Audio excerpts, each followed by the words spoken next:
a winemaking empire in Languedoc-Roussillon, and we really appreciate the partnership that we've created with Canet and now Fleur de Charlotte. And so we are just here very informally to have a chat with you two. And thought we'd start with what's in your glass. I can tell you that from my perspective, this is the Fleur de Charlotte Cabernet Sauvignon, and it's absolutely delicious. What about you two? What do you have? I am on the same page as you, Michael, but I'm drinking white. So I have the Fleur de Charlotte Sauvignon Blanc, which I'm a big fan of personally. And I helped myself. As you can see, we are in the cellar, so I just helped myself to something that we will be bottling for you in the month of September, which is the Minervois Family Reserve. So it's a blend of Syrah and Grenache, about 60% Syrah and about 40% Grenache. And just a hint of oak, not a lot, just a hint of oak. Very, very nice and lush, plush, delicious wine. Wonderful, thank you. And I think we will let the Kovacs there. Do you want to unmute yourself and talk about your trip? Sounds yeah, there you are. Did you want to offer a testimonial live, or would you rather type it in? Oh, you're I think you have to press the space bar or something like that, right? Try again. Yeah, there, I can hear you. Oh, great. Well, yeah, we have no problem giving a great testimonial. We were taken terrific care of the moment we got there. It was a wonderful location.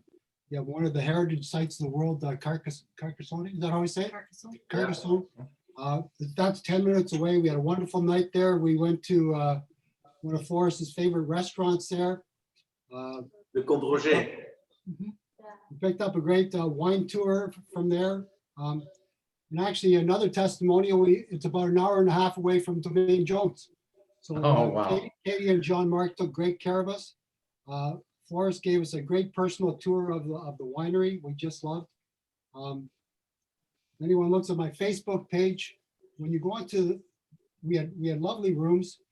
When you go in there, they've got like 8 bottles of their wine, and it's all on a faith basis. You take what you want, and then you pay at the end. But on my Facebook page, I have a great photo of myself and 8 bottles of their wine at the table. So I've always liked that. But that's wonderful. But Victoria and Forrest, they just took terrific care of us, and all the recommendations for the local restaurants were spot on. Great. Well, thank you very much. We appreciate that. We should also say the wines were wonderful. The walks around the vineyard were terrific. And Charlotte, at the time, you were actually helping to look after some kids that were visiting. So it was just sort of quick visits with you in and out. So, but it was wonderful. Lovely. She's now Thank you been both. promoted and is full-time helping her mother run the show, because obviously with COVID times, it's really difficult to see where we're going for the tourist season. And lo and behold, all of a sudden we're full. So it's everybody's kind of All hands on deck. all hands on deck. Excellent. Excellent. Good to hear. So I'm sorry, Michael, but one more thing. My one disappointment was Florist offered to take me wild boar hunting at night. and then I told him I had never picked up a gun, and he kind of reneged on that. Okay. I think that you should thank him for that, Leslie. Yeah, that's great. Thank you. And Flores and Charlotte, I'm not sure you've heard this, but I think we will be bringing a group to see you next year in late May. Anais and I are working on an Opimian sponsored trip. So anybody on the call who would like to get first knowledge of that, if you haven't already, send something to member service and say that you'd like to be kept informed about the France trip, and you'll be the first to know as we continue to get that one in the books. So enough about that. And so I think it's funny. I've written a question here that says, tell us more about working together, but you haven't told us about that at all. So why don't you tell us about working together? You look like, even though you're a little farther spaced apart, that you're getting along okay. we were separated by the wines, I guess. Sometimes it does end up with me throwing it in his face, but usually it's pretty okay. Excellent. I mean, it's quite interesting. We Charlotte actually is quite young still, and actually is still studying. But we do work together. But she'll probably talk more about how she actually works. But wine is a very personal product. It's an expression of what you like, how you think wine should taste, and so I do the same thing. I make my wines the way I think they should be, and some people like them and some people don't. And I still, from a parent educational perspective, but also from even logical perspective of what wines are we looking for to add to our overall range, and a parenting perspective. I thought it's not necessarily me telling her how to make wine. It's more us as parents providing her with a platform to express herself through a medium called wine. I guess that's pretty much. How do you work? Yeah, well, I grew up, I was born in Burgundy, another big wine country or region, and moved down south when I was 5, and really kind of grew up between the vineyards and the cellar. And my father would always put a little drop of wine in my water glass growing up at special occasions. I think the percentage of wine and water kind of changed over the years. Yeah, it varies as you grow older, hence my full glass of wine now. But winemaking is really something I grew up with, and it's a passion that my parents have that I really admire. And I think I've learned a lot from your expertise, and I'm really grateful that they've been able to give me this platform and really kind of create something that I wanted to create. So I work quite closely with our 2 enologists, Pierre and Nathalie, who are really the kind of technical experts. So I learn a lot from them as well, but they really give me kind of free rein in how I want to create the Fleur de Château wine. So when it comes to the harvest, that's my favorite time of year, and I try to be there for that, seeing all the grapes coming in, and that's really kind of the first stage. And then when it comes to blending before bottling, that's a really interesting balance to figure out, and I work quite closely with them, and they provide the expertise, and I think I try and bring my younger perspective to the table and really push for these wines to be fruity and elegant and younger, perhaps a bit easier to drink than the if you would let them do their thing, they definitely would go for the food. So you add your positioning and your flavor to their technical side. Mm-hmm. That's great. And when you guys are doing the blending and checking out the barrels, do you do that together, or do you literally do it separately for your different wines? No, we do. I mean, I still look after most of the commercial side, and I'm really keen for Charlotte to come in because she is younger and she's also representing part of the consumer basis that we work with. To be honest, there is a 30-something year gap, and it's quite interesting to have the perspective of a young wine consumer, and so which is also how the whole range of Fleur de Château got born. So, but at the same time, I also need to know what we're selling for me as on a commercial level. So, blending is also something where you can very easily get it wrong. So we tend to blend with quite a large team. So that would be comprised of, if you look at the Fleur de Château wines, it would be Charlotte, myself, our 2 in-house winemakers, or what we say, enologists. So they're more the technicians when it comes to winemaking, also from an analysis perspective. And actually, we get some outside help as well. We have one wine consultant winemaker who it's a little bit, how do you call these things that a horse wears when he's Blinders. blinders. So if I taste this wine in the barrel every day, your palate gets quite used to it. Plus, you're actually, it's like saying your child is the most beautiful and actually, well,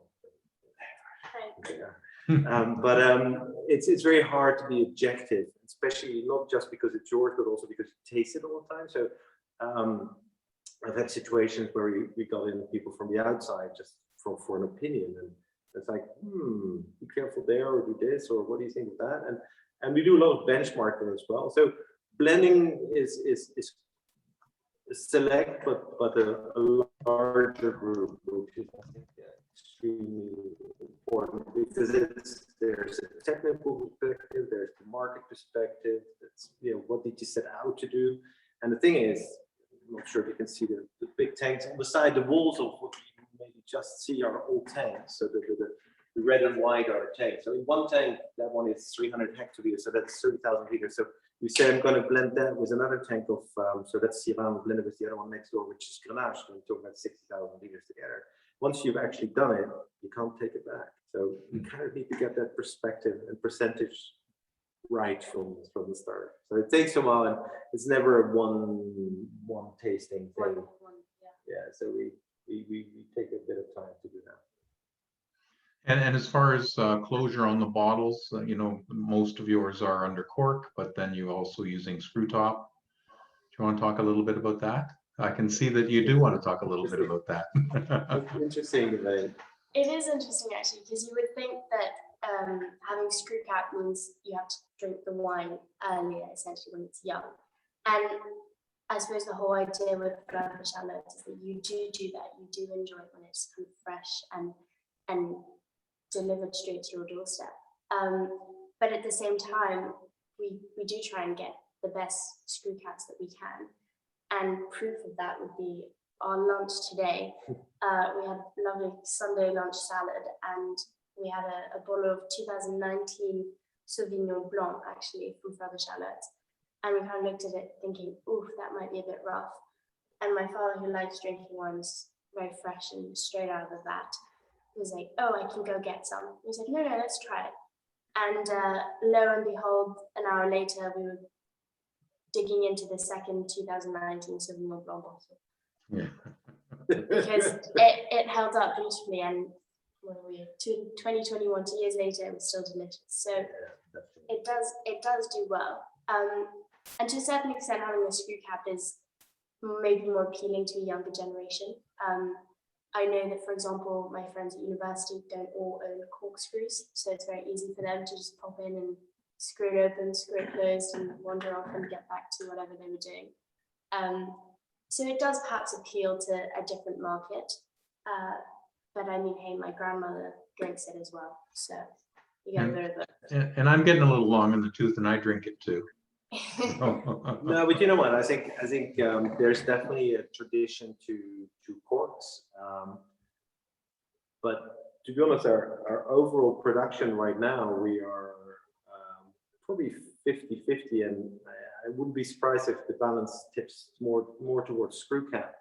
The technology for screw cap is advanced. It's good. We can choose the better brands of screw cap, like Stelvin or Guala, we're the rich producers of screw cap.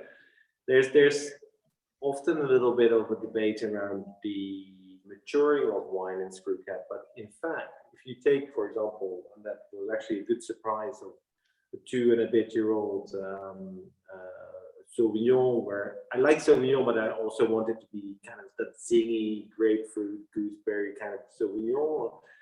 We'll never get the strength of a New Zealand cloudy bay, but we want to get close though. And in a very hot climate like the south of France, it's sometimes tricky. So when you have those flavors, you want to close them up in the bottle and you want to keep them there. And screw cap is kind of perfect for that. It's 100% closed, so it doesn't breeze like a cork would do. But on this particular kind of wine, that's actually quite good. So I mean, technology makes that you can keep screw cap for a couple of years, 3, 4, 5 years, without too much problem if the wine can sustain it. But yeah, no, it's great. I mean, in fact, if we go to the closure side of Château Canet, We do not use screw cap. We are thinking about introducing a range of wines with screw cap. Have delayed that, unfortunately, because of COVID, because the distribution is kind of all up in the air. But we are thinking about it, so we're definitely not against the idea of screw cap. And if we look at the corks we use for Canet, it's to say we're not really sort of hung up on cork, because yes, we will use natural cork for the high-end wines like Les Évangiles, La Chapelle, the Alternative Chardonnay, which are all, you know, beautiful wines that have the potential to mature. We were drinking a couple of days in 2007 Évangile, so starting to get a bit of age, and it was just beautiful. So it needs a little bit of porosity in terms of cork to get that micro-oxygenation throughout the cork to allow the wine to mature.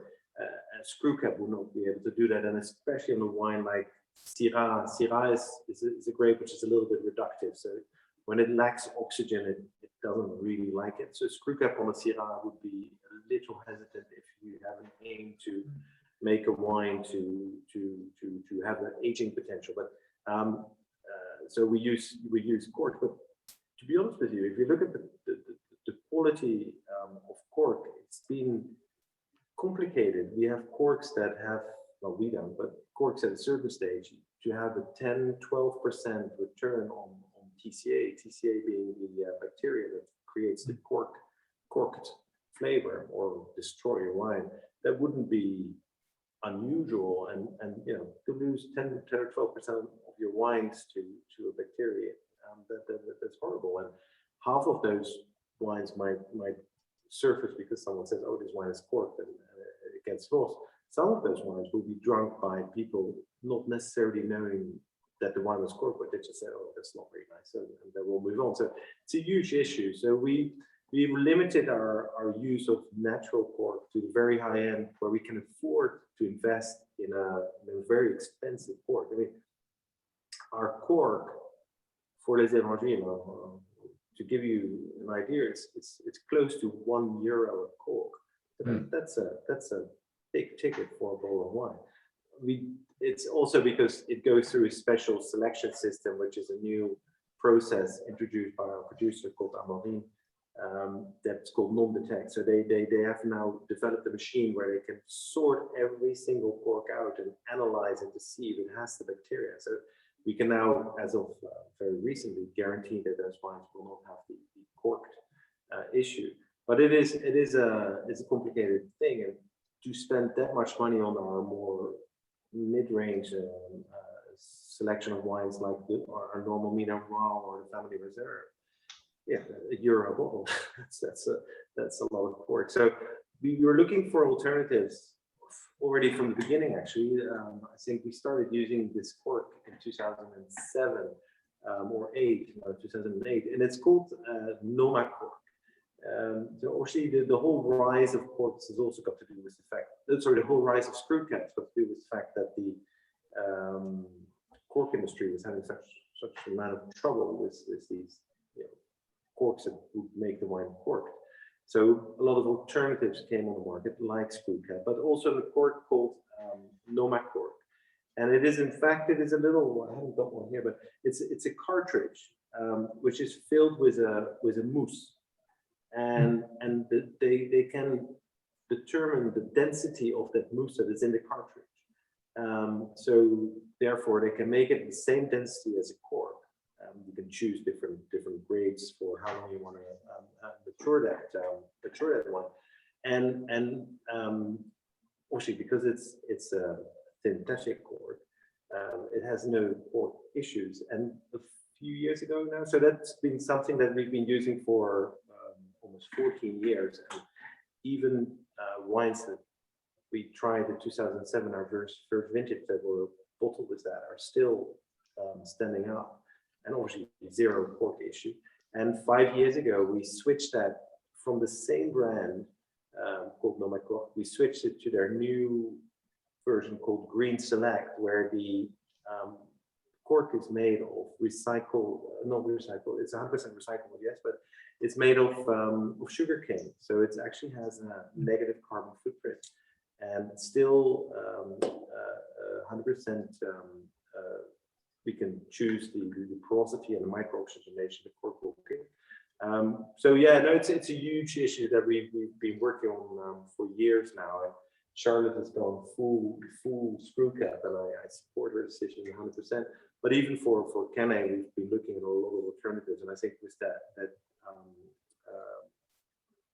that sugarcane cork, if I can say so, Yeah. it's really interesting.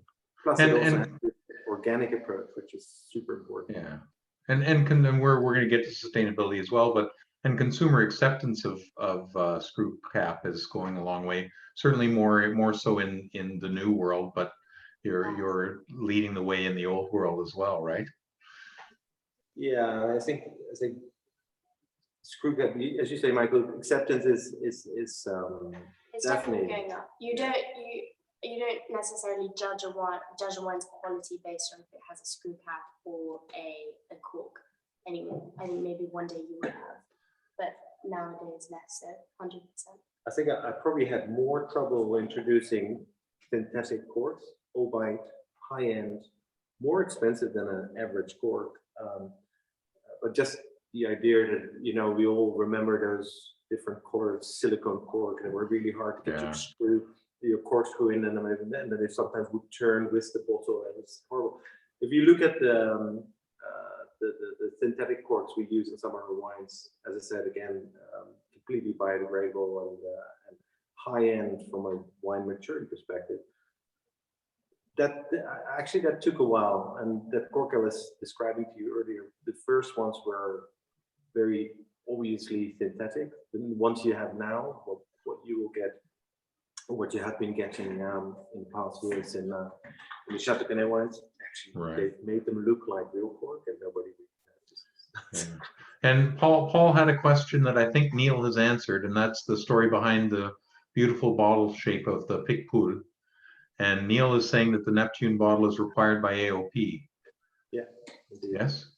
Yeah, it is. So the Picpoul is a small appellation. It's about 2,000 hectares around the Étang de Thau on the Mediterranean. It's close to here, and they became a full-blown appellation a couple of years ago, because before that they were Château de Languedoc, and then there's the Terroir de Picpoul, and now they are actually, I would say, Picpoul de Pinet.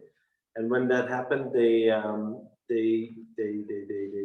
designed this bottle called the Neptune bottle, as you said correctly, Michael, and so it can only be used for Picpoul, but you don't have to use it. I mean, if I want to put a Picpoul in a Burgundy bottle, I can.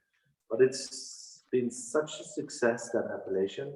We cannot make enough of it, and we don't have a lot. But it's been very successful, and yeah, the bottle is very recognizable. So most people who make Picpoul will use the Neptune bottle. Unfortunately, next year is going to be quite challenging for Picpoul, because the frost that we had has really hit the region super hard. So that's the stock up this year, because I'm not sure what I'm going to be able to give you next year. Yeah.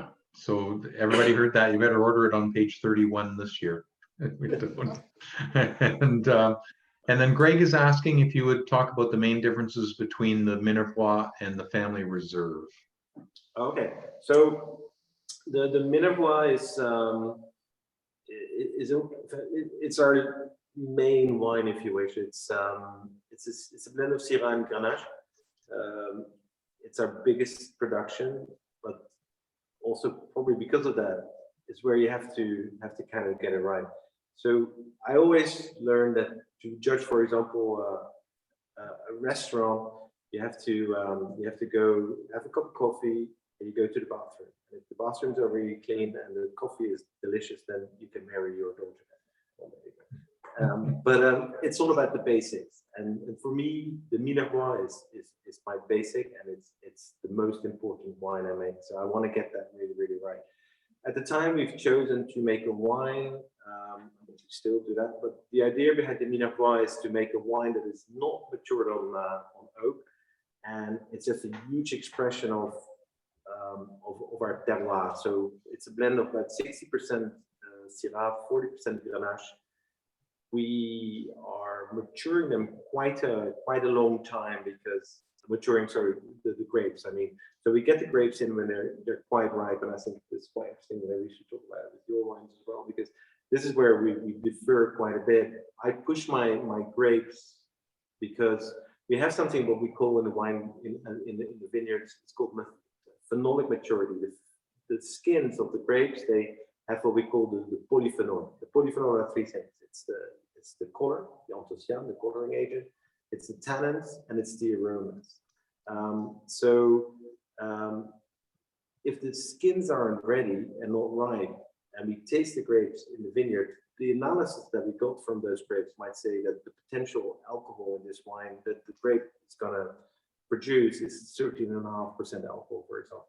If we then taste the grapes and we chew on the skins and we get all these polyphenol out and the tannins that we extract from the skins by chewing the skins for 10, 15 times, if they're like dry and a little bit of bitterness and the pips, if you crush the pips between your teeth and you get this bitterness out of it, you know, those grapes will be in one of these tanks fermenting for maybe 3 weeks. So we'll extract that bitterness into our wine.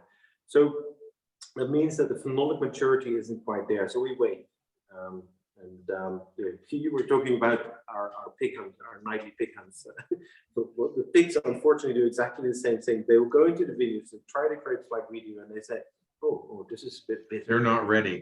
We're not ready. So when we go to a vineyard and we try these grapes, it's like, "Oh, this is beautiful." And then we look, and you can see often that the pigs have done exactly the same, and they say, "Oh, The pigs know when the grapes are ready. They That's do. very true. They do. So they taste the grapes and they eat them. So anyway, but when we get these grapes in, we're often looking at alcohol percentages, which are quite high.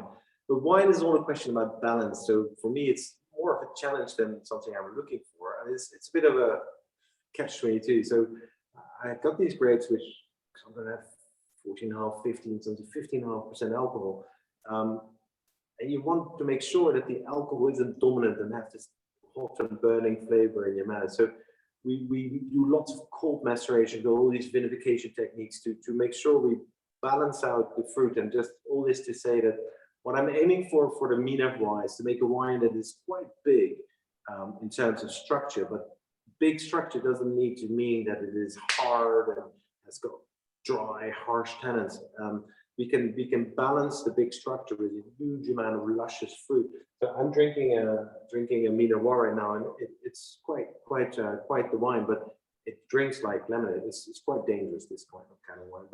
And that's a little bit. So the Minervois is this big, luscious, fruity wine, 60% Syrah, 40% Grenache, and the Family Reserve is a little bit the same basis, but we add part of it. We put about, depending on the year, some structure, but about 30% goes on these barrels. So we'll just barrels are interesting because it's not just to give it an oak and vanilla toasty kind of flavor. Yes, you will get a little bit of oak, which is I find quite pleasant. But oak also, it's all about that the wine. If I put a wine in a tank, these tanks are completely sealed off, especially stainless steel. Concrete has a little bit more pores than stainless steel, but they don't breathe a lot. And fortunately, there's a thing, we want to keep our wines away from oxygen because it oxidizes the wine. But we also, in a barrel, you will allow the wine to breathe. It's not oxidation, it's like micro-oxygenation. So it just absorbs a little bit of air throughout the oak, which is 27 millimeters thick. And so that's why we will have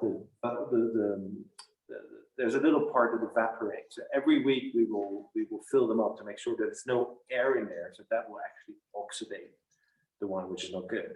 But just having this little exchange between oxygen and wine throughout the air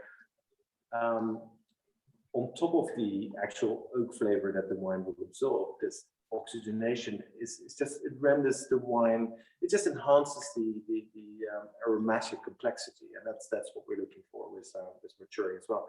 So I think they're the same basis, but just one is a little oaky and then probably a little bit more mature. There you go. If that helps Right. you. Thank you. Yes. And now I think if we can get Charlotte to talk a little bit about the poppies that are on your labels and on your cases. Poppies. Well, the poppies for me are quite synonymous to the vineyards and growing up in the countryside. So I moved to Canet when I was, I think, 5 years old in 2007. And, growing up, we'd go for walks with the dogs in the vineyards. And my favorite time of year was always the spring, early summer, when the poppies were just starting to bloom. And you could see them, and you'd have fields covered in poppies, and you could also see them sometimes in between the vineyards. And I always thought, I really want to pick a very large bouquet and bring them back to my room because I always thought they were so beautiful and delicate. But unfortunately, poppies don't survive once you pick them, even if you put them in a vase. So they always have to stay put and be admired from the walks. So I guess the two for me are just very synonymous. The leaving nature be in the vineyards, and growing up is kind of what I experienced. So the first thought when creating Fleur de Château was that the poppies have to be included. So yeah. Great. And that's actually a great segue into the sustainability piece, isn't it? To talk about this little trip that you have planned. A little expedition, Yeah. not very far. Right. So I will be heading to Antarctica in March 2022 to go essentially on this big sustainability expedition with a man called Robert Swan, who was the first man to walk to both the North and South Poles. And Rob has dedicated his life to the preservation of Antarctica, which is kind of the last pristine wilderness. So he started this foundation called 2041, which is the year that the Antarctic Treaty will come up for review. And he's essentially teaching and sharing as much as he can about Antarctica and its importance within our ecosystems, within preservation of our planet, within climate change, to essentially preserve the Antarctic Treaty past 2041. And I met him over brunch actually a couple of years ago now, 2 years ago. And after kind of speaking to him and hearing his passion and dedication to this cause, I kind of hopped on the opportunity to join him in his next mission, which unfortunately due to COVID has been a bit pushed back. But it's really kind of pushed me and motivated me in my interest in actually creating a change and learning as much as I can about this pretty amazing place and how we can preserve it, without uprooting everything that we have, but within changing the things that we do in a way that they can become more sustainable. So that's my little adventure into the Antarctic, to try and learn as much as I can to then come back and implement all the new sustainable business models, climate change science, and really push for this change to happen in the most seamless way possible. Well, if I may interjection, just I jumped onto the opportunity, but in my mind, I did. She did. I mean, she volunteered, but she's also. It was quite the selection process, and you're talking about a mission that has all the big business sustainability gurus. I think there's this head of sustainability for Shell, for Hewlett Packard. I mean, this is quite the crowd, and Charlotte had to apply and write all kinds of letters and things, and actually got selected as the youngest member of this mission. So it's not just jumping on occasion. You earned your place. Well done, Charlotte. That's for sure. And thank you so much for giving Opinion the opportunity to sponsor you as well. I think that's part part of the challenge to getting there was actually I have a budget of 20,000 euros. I'm not quite sure how much that is in Canadian dollars. A lot. But as a result, so as a result, I was looking for sponsors and to create partnerships really with companies instead of just saying, please give me money, saying, I want to work with you and share everything I have with you. And that's why I really think Opinion was A, very generous with their sponsorship, and B, an amazing platform to work with because of exactly this. You know, we can talk to Opinion's member base, which is huge. And it's just another phenomenal platform to share everything that I've learned with and try and implement that change, is spread the message of sustainability as far and wide as possible, essentially. Yeah, and you know, the board and management on behalf of the members has embraced sustainability as a business imperative for us as well. So we're pursuing it, and we've gotten, the membership is behind us 100%, and we just love that. So I think you called our sponsorship a whale sponsorship, right? So it is. I have different levels of sponsorship. So I have Penguin, and Opinion is my whale, 100%. No, that's great. And we're actually supporting the effort as well through another promotion that Anais has put the link up for, and that is that if anybody buys a case, for every case they buy of Fleur de Charlotte, they're getting a free membership to give to a friend or family member. So so anybody who would like to do that. I literally had an email from a woman out in BC who said, if I order 10 cases, do I get 10 free memberships? And I said, you bet. That's absolutely. I just see that on the little pictures talking about family and friends. I see Sandy, my brother-in-law, who's been a very faithful Opinion member and is basically our distributor in Prince Edward County. Hi, Sandy. How are you? Oh, there. Hi. No, that's great. So, have I covered all of your questions? Have you? Do you want? Shall we talk a little bit about your wines that are in the catalog this time? And we had this little conversation. I actually would have you tell again about the mixed case of Château and Evangile, which is one of my picks for the entire catalog, because I actually just, I mean, I've got this one's a 2016. I don't know if you remember, Flores, last time we were on virtually, I had a 2011, and I'm starting to run out. So that's why I made it my pick, because it looks like I'm gonna have to order more than one case to replenish my cellar. So, oh, you know what? You don't know this. We actually went, my first in-person meeting in Toronto about 2 weeks ago. I actually took my last 2011 Evangile to lunch at a very fancy restaurant downtown Toronto, and it was a table of 6, and they absolutely loved it. It was all legal. We were far enough apart and everything. And it really made a splash. So thank you for providing wines like that for us. We really appreciate it. So that's a pleasure. Thank you for getting them across the world. Well, the thing about the mixed case, or should we be talking about our 2 top wines, Les Évangiles de la Château. So it's also a little bit more expensive than the regular Minervois. Actually, quite interesting. It's like when we're talking about more expensive. Why are they more expensive? So first, it's very simple. It's like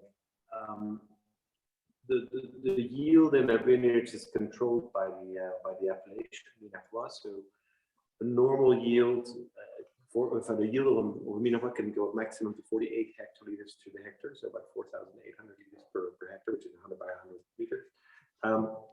And so we're actually already quite low, much lower than that, and which is something we do on purpose. Because less is better. If you produce, I think for our Minervois we're probably at 35 hectoliters, so instead of 48, so we already got a lot more concentration and flavor, which is what we want. So that's a choice that we do. But then if you then go to Les Évangiles de la Chapelle, you're probably looking at an average yield of about 15 to 20 hectoliters to the hectare. So it's very it's a very, very small yield, but then you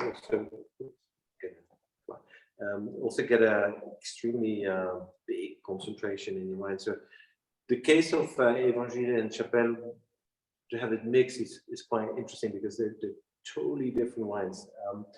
Les Evangiles we've been making since the beginning. It's the classic high-end Minervois, mainly Syrah, 90 to 95% Syrah, very concentrated.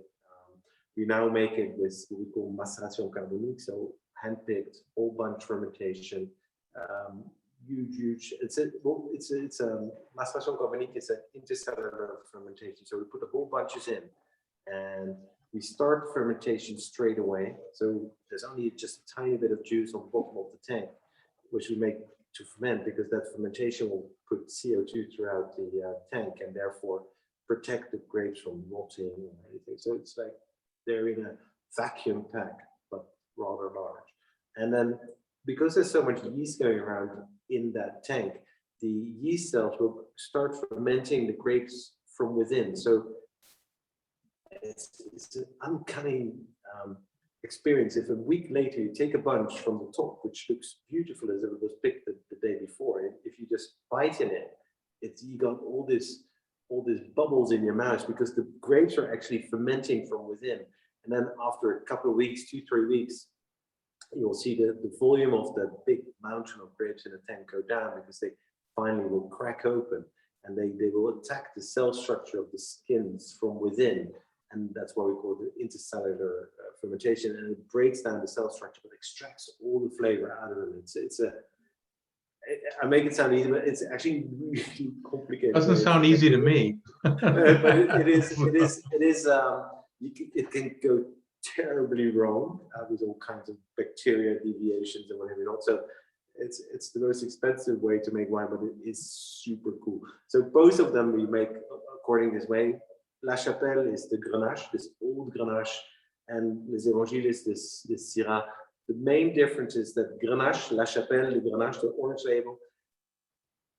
Grenache is, as I said earlier, is great when it's really, really ripe. So we push it, and then we do this fermentation, and it balances out beautiful. But the fruit structure is so massive, and you're talking blackberries, black currants, a little bit of what we call the garrigue.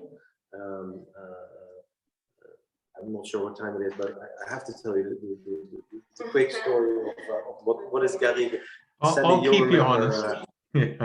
Sandy will remember this because he was here and we were walking through the vineyards with Charlotte's cousin, my niece, and she was they're the same age. So at the time they were probably 7 years old, and we were walking, and they were living in Dubai at the time. So if she hears it, she'll probably curse me for it. But so she came over with her family, and we were on this walk around the vineyards and walking around, and obviously the vineyards are surrounded by wild thyme, rosemary. There's lots of rosemary. And so we were walking around, and she says to me, "Uncle Fleur, you know what it smells like here in your place?" And I said, "No, Alex, what does it smell like?" She says, "It smells like Pizza Hut." And because walking on all the thyme and the rosemary, you got this fragrance of herbs, and that's what we call the garrigue. And I kid you not, you will find it back in your wine. I mean, it's just, in Burgundy they sometimes say, there's pêche de vigne, because they're around the vineyard. And in our case, we have this lovely little herby aroma that balances out the luscious fruit of the Chapelle. So that's really nice. And then the Evangile is our all-time classic, which is Syrah, and that goes 100. Oh, sorry, I have to say the Chapelle, therefore, because it's so much fruit and so much fragrance, we do not put it in oak. We have imported these eggs that are not very big. They're 9 hectoliters, so we only make 2 of them. And so they're 900 liters, egg shape, and they have the same porosity as a barrel, but no oak. And so we got these from the US, and they're really, really good. So we can have the same maturing kind of action, but we don't absorb the oak in the wine. So because I don't want to hide that flavor that I just described behind the big wall of vanilla and toast and so on, which we do for the Syrah.